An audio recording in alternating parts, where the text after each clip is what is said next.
Hi friends, ఈరోజు మీకు గొర్రె పురాణం మూవీని ఎక్స్ప్లెయిన్ చేయబోతున్నాను. మూవీ కామెడీగా భలే ఉంటుంది, లాస్ట్ వరకు చూడండి. ఈ మూవీలో ఉన్న గొర్రెకి 30 years జైలు శిక్ష పడుతుంది. అదే జైల్లో హీరో కూడా ఉంటాడు. సో వీళ్ళిద్దరు చేసిన తప్పులేంటి, వాళ్ళని జైల్లో ఎందుకు వేశారు అనేది మెయిన్ స్టోరీ. స్టోరీ వినే ముందు మీరు కనుక మన ఛానల్ ని ఫస్ట్ టైం చూస్తున్నట్లయితే సబ్స్క్రైబ్ చేసుకుని లైక్ చేయండి. ఇక స్టోరీ వినండి. మూవీ స్టార్ట్ అవ్వగానే ముగ్గురు రిచ్ కిడ్స్ పార్టీ చేసుకుంటూ ఉంటారు. వాళ్ళ దగ్గరికి మన హీరో వచ్చి అగ్గిపేట అడిగి ఆ ముగ్గురులో మినిస్టర్ కొడుకైన పవన్ ని దారుణంగా పొడిచి చంపేస్తాడు. అది చూసి మిగతా ఇద్దరు చాలా భయపడిపోయి అక్కడి నుంచి పారిపోతారు. వాళ్ళని కూడా చంపడానికి వెనకాలే వెళ్తాడు, కానీ వాళ్ళు మిస్ అయిపోతారు. ఇక పవన్ ని చంపినందుకు మన హీరో రవిని జైల్లో పడేసి రక్తం వచ్చేలా కొడుతూ మినిస్టర్ కొడుకుని ఎందుకు చంపినవరా అని అడిగితే రవి ఎందుకు చంపాల్సి వచ్చిందో చెప్తాడు. నిజం తెలుసుకున్న ఇన్స్పెక్టర్ వెంటనే మిగిలిన ఇద్దరి మీద కేసు ఫైల్ చేసి డిఐజీకి ఇవ్వడానికి వెళ్తుంటాడు. ఈ విషయం తెలుసుకున్న మినిస్టర్ కొడుకు ఇన్స్పెక్టర్ ని ఆపడానికి వెళ్తాడు. కానీ ఇన్స్పెక్టర్ వెళ్తున్న కారుకి అడ్డుగా కుక్క రావడంతో ఇన్స్పెక్టర్ కుక్కని గుద్ది చంపేసి అతను కూడా చనిపోతాడు.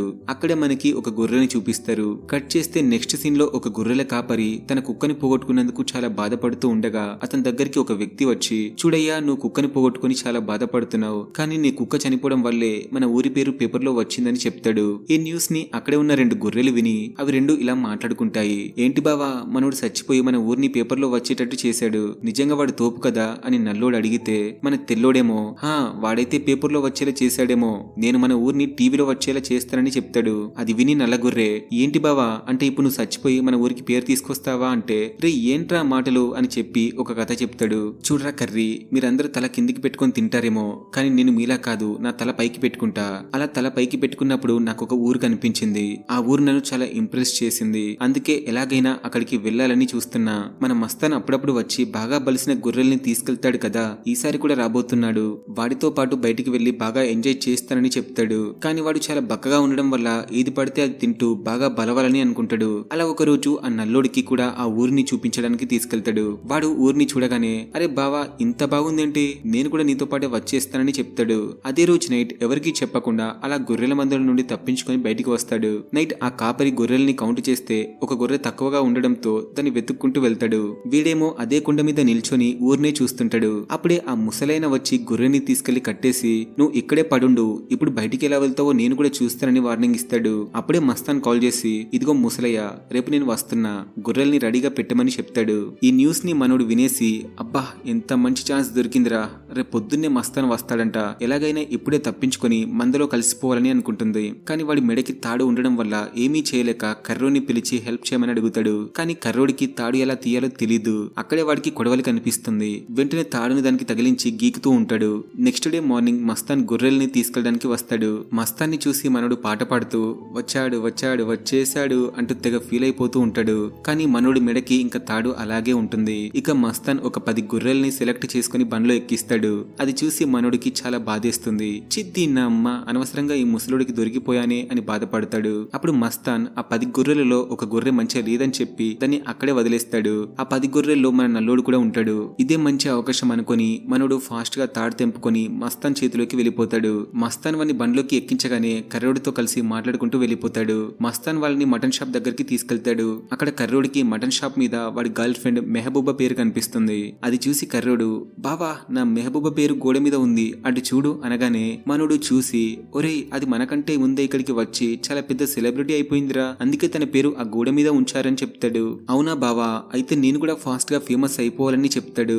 అప్పుడే అక్కడికి రఫీక్ అని అతను వచ్చి మనోడిని సెలెక్ట్ చేసుకుని ఇంటికి తీసుకెళ్తూ ఉంటాడు. వెళ్లే ముందు కర్రోడు బాగా ఫీల్ అవుతూ, బాయ్ బావా, జాగ్రత్తగా వెళ్ళు, మళ్ళీ మనం ఫేమస్ అయ్యాకే కలుద్దాం అని చెప్తాడు. రఫీక్ మన గొర్రెని ఇంటికి తీసుకెళ్లి కట్టేస్తాడు. ఆ గొర్రెని చూసి రఫీక్ వాళ్ళ కూతురు ఆస్మా చాలా సంబరపడి దాంతో ఆడుకుంటుంది. అదే రోజు నైట్ ఆ పిల్ల వాళ్ళ అమ్మ గొర్రె గురించి ఒక విషయం చెప్తూ, చూడు బేటా, రేపు ఈద్ కదా, ఈ గొర్రెని మన దగ్గర ఉంచుకోకూడదు, రేపు మీ నాన్న దాన్ని తీసుకెళ్లిపోతాడని చెప్తుంది. అది వినగానే ఆ పిల్లకి డౌట్ వచ్చి వెంటనే గొర్రె దగ్గరికి వెళ్లి దాని మెడకి ఉన్న తాడు విప్పేసి, ఓయ్, ఇక నుండి పారిపో, చెలేజావ్, నికలో ఇదర్సే, కల్ని లగ్గం కాబోతుంది అని చెప్తూనే ఉంటుంది. కానీ మనోడికి తను మాట్లాడే మాటలు అర్థం కాదు. సో తను పిలుస్తుందేమో అనుకుని అక్కడే ఉంటాడు.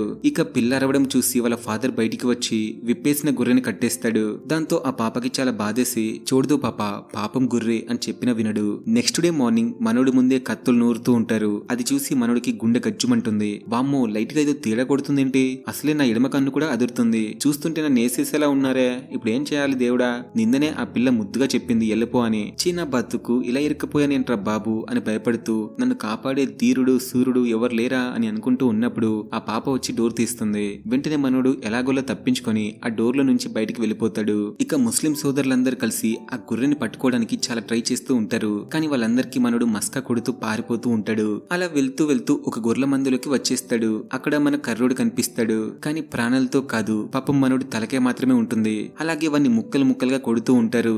వాన్ని చూడగానే వీడికి చాలా భయం వేసి ఎలాగైనా ప్రాణాలతో ఉండాలని చాలా కష్టపడి తప్పించుకొని అల్లారం అనే ఊరికి వెళ్ళిపోతాడు. అక్కడ ఉన్న ఊరి జనం పోలేరమ్మ జాతర చేసుకుంటూ ఉంటారు. అదే ఊర్లో నరసింహ అనే వ్యక్తి గొర్రెల్ని పోలేరమ్మకి సమర్పించడానికి గొర్రెలకి కళ్ళు తాగిపిస్తాడు. నరసింహ గొర్రెలు కళ్ళు తాగుతాయి కానీ జట్కా ఇవ్వవు. సో వాళ్ళకి ఏం చేయాలో అర్థం కాదు. అలా ఎన్ని గొర్రెల్ని తీసుకొచ్చినా ఒక్క గొర్రె కూడా జట్కివ్వదు.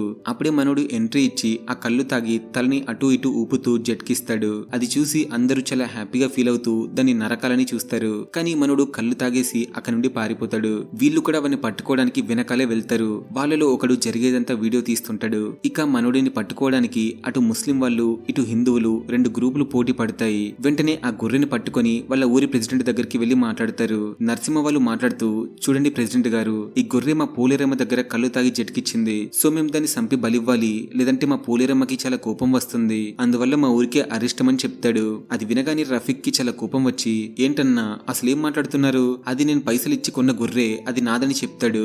గట్టెట్లయితే తమ్మి, మొన్న మా కోడి ఒకటి మీ ఇంటికి వచ్చి గుడ్డు పెడితే మంచిగా గుడ్డును మింగిర్రు, ఆ తర్వాత కోడిని సంపి మింగిర్రు. అప్పుడు మేము ఏమైనా అన్నామా? అది కరెక్ట్ అయినప్పుడు ఇది ఎందుకు కరెక్ట్ కాదు? సో ఈ గొర్రె మాకే అని చెప్తే రఫీక్ వినిపించుకోకుండా గొడవ చేయాలనుకుంటాడు. దాంతో నరసింహ భయపడిపోయి తన మనుషులకి చెప్పి డ్రామా స్టార్ట్ చేయమంటాడు. ఇక వాళ్ళు దేవుడు వచ్చినట్టు నాటకం ఆడుతూ, రే ఆ గొర్రెని నాకు బలివ్వకపోతే ఊరిని మొత్తం నాశనం చేస్తానని చెప్తుంది.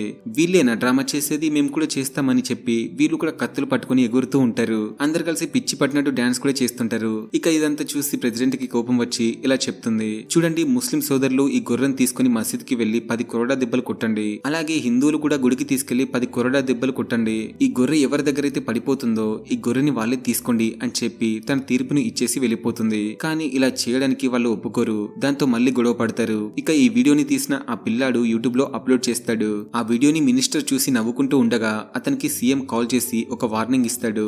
ఏమయ్యా, నీ కొడుకు గురించి ఏదో న్యూస్ వైరల్ అవుతుంది, ఇలా అయితే ఎలా, జర చూసుకో, లేదంటే మన పార్టీ పరువు పోతుందని చెప్తాడు. సరే సార్ నేను చూసుకుంటా అని చెప్పి టీవీ ఆన్ చేస్తాడు. సిఐ చనిపోవడానికి కారణం మినిస్టర్ కొడుకేనా, అతనే చంపేసి యాక్సిడెంట్ లా క్రియేట్ చేశాడా అని న్యూస్ లో చెప్తుంటారు. ఇక ఈ న్యూస్ ని కవర్ చేయడానికి వెంటనే మినిస్టర్ న్యూస్ ఛానల్ హెడ్ కి కాల్ చేసి చాలా డబ్బులు ఆఫర్ ఇచ్చి స్ప్రెడ్ అవ్వకుండా ఆపుతాడు. అలాగే ఇందాక యూట్యూబ్ లో వచ్చిన వీడియోని న్యూస్ లో వైరల్ చేయమని చెప్తాడు. వెంటనే గొర్రె చేసిన భాగోతాన్ని న్యూస్ లో చదువుతారు. దాంతో ఈ న్యూస్ చాలా ఛానల్స్ వాళ్ళకి తెలిసి గొర్రెని హైలైట్ చేస్తూ వాళ్ళ దగ్గరికి వెళ్తారు. అలాగే ఈ గొర్రె మీద డిబేట్లు కూడా జరుగుతాయి. ఈ డిబేట్ లో గొర్రె చేసిన పనికి వాళ్ళిద్దరు తిట్టుకుంటారు. ఇక ఈ ఇష్యూ పెద్దదిగా అవడంతో పోలీస్ వాళ్ళకి ఏం చేయాలో అర్థం కాక గొర్రెని తీసుకెళ్లి స్టేషన్ లో కట్టేసి దానికి ఒక పేరు పెట్టి ఎఫ్ఐఆర్ ఫైల్ చేస్తారు. గొర్రె పేరు ఏం పెట్టారో మ్యూట్ చేశారు మూవీలో. ఇక గొర్రెని అరెస్ట్ చేయడంతో రఫీక్ తన మనుషుల్ని తీసుకుని లాయర్ దగ్గరికి వెళ్లి ఎలాగైనా మా గొర్రెని విడిపించండి అని అడుగుతాడు. సరే మీరేం బాధపడకండి, అంత నేను చూసుకుంటాలే అని చెప్తాడు. మరోవైపు నరసింహ మనుషులు కూడా ఒక లాయర్ దగ్గరికి వెళ్లి ఆ గొర్రె మాకే వచ్చేలా చూడమని చెప్తారు. వీడు కూడా గొర్రెని విడిపిస్తానని వాళ్ళతో చెప్తాడు. ఇక గొర్రెని అరెస్ట్ చేసిన విషయం పబ్లిక్ కి తెలిసి అనిమల్స్ ని సేవ్ చేయమని ప్రొటెస్ట్ చేస్తూ ఉంటారు. పోలీస్ వాళ్ళు గొర్రెని తీసుకెళ్లి కోర్టులో ప్రవేశపెడతారు. జడ్జి గారు ఆ గొర్రెని చూసి దెబ్బకి షాక్ అయిపోయి, రే ఎవ్వడ్రా గొర్రెని కోర్టుకు తీసుకొచ్చింది అని అడిగితే, సార్ ఈ గొర్రె హిందూ ముస్లింల మధ్య గొడవలు పెట్టిందని అక్కడ ఉన్న వాళ్ళు చెప్తారు. ఓ నిజమా? అయితే ఈ గొర్రెని ముస్లిం వాళ్ళకి ఇస్తే చంపి మటన్ బిర్యానీ చేసుకుని తింటారన్నమాట, అదే హిందువులకి ఇస్తే కూర వండుకొని తింటారన్నమాట. సో నేను ఈ గొర్రెని ఎవరికి ఇవ్వట్లేదు, జంతు సంరక్షణ వాళ్ళకి అప్పగిస్తున్నానని చెప్పి తీర్పునిస్తాడు. కానీ జంతు సంరక్షణ వాళ్ళు గొర్రెని అడాప్ట్ చేసుకోవడానికి ఒప్పుకోరు. ఎందుకంటే కోళ్లు గొర్రెలు వాళ్ళ సంరక్షణలో లేవని చెప్పి గొర్రెని వద్దని చెప్తారు. ఈ విషయం మీడియాకి తెలిసి జంతు సంరక్షణ చూసుకునే వాళ్ళని పిలిపించుకొని కొన్ని క్వశ్చన్స్ అడుగుతారు. చూడండి సార్, మీరు ఎందుకని గొర్రెని తీసుకోలేదు అని అడిగితే, చూడమ్మా మేము సంరక్షించేది కేవలం అంతరించిపోతున్న జంతువుల్ని మాత్రమే, కానీ గొర్రెలేమో చాలా ఉన్నాయి, వాటిని మనం ఎన్ని తిన్నా కూడా పుడుతూనే ఉంటాయి. అందుకే గొర్రెల్ని రక్షించడం మా చట్టంలో కూడా లేదు, అందుకే మేము తీసుకోవడానికి నిరాకరించామని చెప్తాడు. ఇక కోర్టు గొర్రెని రిమాండ్ కి పంపిస్తుంది. దాంతో గొర్రె కొన్ని రోజులు జైల్లో ఉండాల్సి వస్తుంది. ఈ విషయం తెలుసుకున్న జనాలు గొర్రెని రక్షించాలని చెప్పి సోషల్ మీడియాలో తెగ వైరల్ చేస్తారు. ఈ గొర్రెని తీసుకెళ్లి మనడు ఉన్న సెల్లో పడేస్తారు. రవి గొర్రెని చూసి పెద్దగా పట్టించుకోడు. వెంటనే కానిస్టేబుల్ దగ్గరికి వెళ్లి, సార్ నా కూతురు గురించి ఏమైనా తెలిసిందా అని అడిగితే, ఇంకా ఏం తెలియలేదు రవి, తొందరలోనే కనుక్కొని చెప్తాలే, ఆయన నువ్వు చాలా మంచోడివయ్యా, నీకు అంతా మంచి జరుగుతుంది అని చెప్తాడు. చూడండి సార్, సార్, నా జీవితంలో నాకు నా పాప తప్ప ఎవరూ లేరు, అలాగే ఇప్పుడు నాకు హెల్ప్ చేయడానికి మీరు తప్ప ఎవరూ లేరని బాధపడతాడు. నువ్వేం బాధపడకయ్యా, అంతా నేను చూసుకుంటానులే, కానీ ఇందాక నీ సెల్లో ఒక గొర్రెను పెట్టాం కదా, నీకు ఎలాంటి ఇబ్బంది లేదు కదా అని అడిగితే, లేదు సార్, ఇబ్బంది పెట్టే వాళ్ళందరూ బయట తిరుగుతున్నారు, ఇక ఈ సెల్లో ఉన్న గొర్రె నన్నేం చేస్తుంది అంటే, అవునయ్యా నువ్వు చెప్పింది కూడా కరెక్టే, ఈ గొర్రె కూడా చాలా అమాయకురాలు, జాగ్రత్తగా చూసుకోమని చెప్పి వెళ్ళిపోతాడు. నెక్స్ట్ డే నుండి గొర్రెకి పెట్టిన ఫుడ్ ని కొంతమంది ఖైదీలు వచ్చి తింటూ ఉంటారు. ఇక గొర్రె ఏం తినట్లేదు తాగట్లేదు అని మీడియాకి తెలిసి మళ్ళీ రచ్చ చేస్తుంటారు.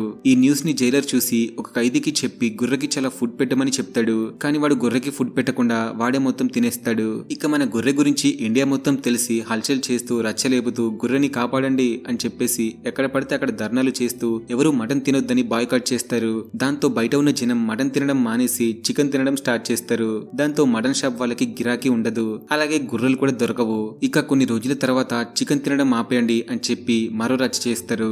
గొర్రె మాత్రమే మూగ జంతువా, కోడికి ఏమైనా మాటలు వస్తాయా, అది కూడా మూగదే కదా అని చెప్పి బాయ్కాట్ చేస్తారు. మరొక వైపు జైల్లో ఉన్న గొర్రెని చూడడానికి డాక్టర్ వచ్చి కొన్ని మెడిసిన్స్ ఇస్తాడు. అలాగే గొర్రె సైకలాజికల్ గా బాధపడుతుంది అని చెప్పేసి మీడియాతో చెప్తాడు. ఈ విషయం గురించి కూడా చర్చ జరుగుతుంది. ఆ గొర్రె సైకలాజికల్ గా డిస్టర్బ్ అవ్వకుండా ఉండాలంటే దానికి ఎవరైనా ప్రేమని పంచితే సరిపోతుంది అని డాక్టర్ చెప్తుంది. నెక్స్ట్ సీన్ లో బావర్చి గ్రూప్ అనే సంస్థ గొర్రెల కాపరి దగ్గరికి వెళ్లి అతనితో డీల్ మాట్లాడుకొని 10 లక్షలు ఇస్తారు. ఆ తర్వాత గొర్రె మీద చాలా పనులు జరుగుతాయి. బిట్ కాయిన్ లాగా గొర్రె కాయిన్ అని చెప్పేసి గొర్రె కాయిన్ ని ట్రెండ్ చేస్తారు. దాంతో చాలా మంది జనాలు గొర్రె కాయిన్ లో ఇన్వెస్ట్ చేస్తారు.